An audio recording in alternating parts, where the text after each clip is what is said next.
Good evening. It's happened much sooner than expected. A new COVID strain from southern Africa has arrived in Australia. 2 international travellers have tested positive to the Omicron variant in Sydney. A new COVID variant, Omicron, is testing the world. The new variant is concerning. It is a fast-moving issue. So fast, within hours, the Prime Minister's media conference was outdated. 2 new cases of the variant now linked to an international flight. Qatar Airways QR908 from Doha arrived in Sydney at about 7 last night. On board 14 passengers who'd been to Omicron-affected nations. 2 tested positive to COVID. Late this afternoon, New South Wales Health confirmed the 2 passengers both have the Omicron variant. They're asymptomatic, in isolation and both fully vaccinated.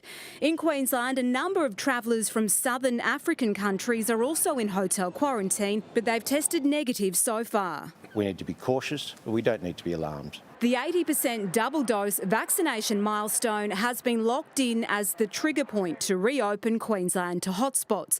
The acting Chief Health Officer today appearing cautious about committing to that. That's a hypothetical. I can't put a 100% guarantee on anything, but we're watching, and at this stage there is no need to do anything different.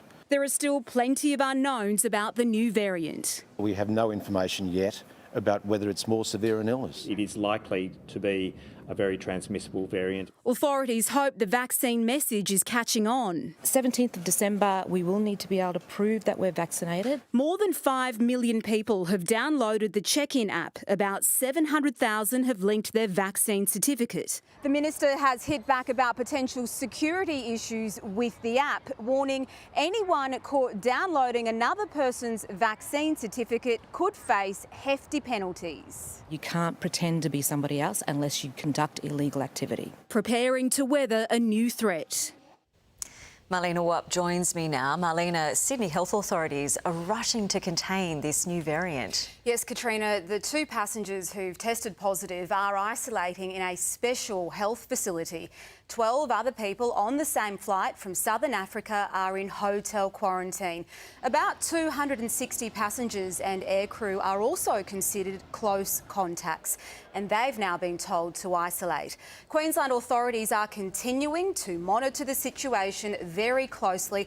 We'll have to wait and see what kind of government response there'll be tomorrow.